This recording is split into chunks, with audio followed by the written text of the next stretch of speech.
तो बहुत detailed syllabus है, सब कुछ लिखा हुआ है, बहुत सारी इन्फॉर्मेशन मार्केट में यहाँ इंस्टीट्यूट्स में आपको दी जाती है।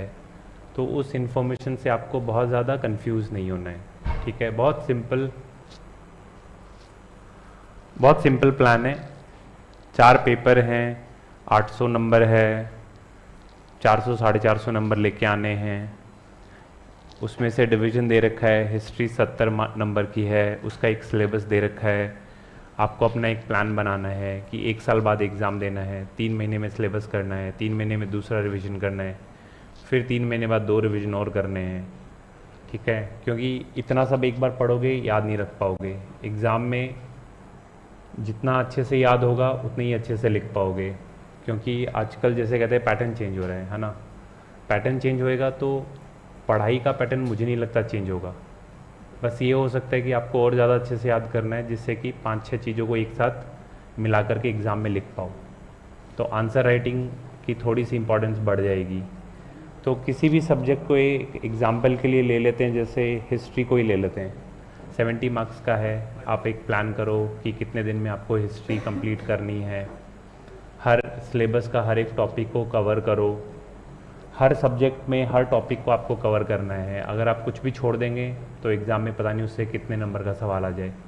और अब 2 नंबर के सवाल भी नहीं होते हैं, तो हो सकता है 10 नंबर का सवाल हो जाए। और 4 या 5 नंबर उसमें अगर आपको नहीं आते हैं तो आप लिस्ट से अंदर बाहर कहीं पे भी हो सकते हैं। तो आपको कुछ भी नहीं छोड़ना है। जैसे इस एग्ज़ाम में काफ़ी बार एक बात बोली जाती है कि इस एग्ज़ाम में ये ज़रूरी है क्या छोड़ें और क्या पढ़ें।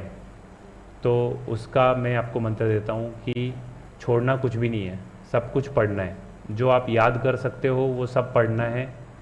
कुछ टाइम के बाद आपको लगे कि ये चीज़ें याद रह ही नहीं सकती, सिर्फ वो छोड़ देनी है, बाकी सब कुछ पढ़ना है। बाकी आपको यहाँ पे इंस्टीट्यूट में पूरा प्लान बनाया जाएगा, उस प्लान को बहुत रिलीजियसली फॉलो करो। अपने सारे टेस्ट सीरीज़ लिखो, ठीक है। कुछ चीज़ समझ नहीं आती है, एक थोड़ा सब्जेक्ट को समझ के भी पढ़ना ज़रूरी है।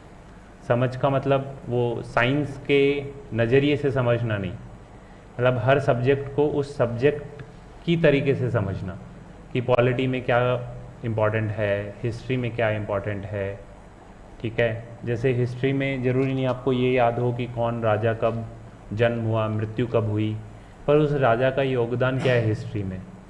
क्योंकि एक सीक्वेंस है, अगर वो राजा नहीं होता हिस्ट्री में तो शायद आज ज़माना ही कुछ और होता।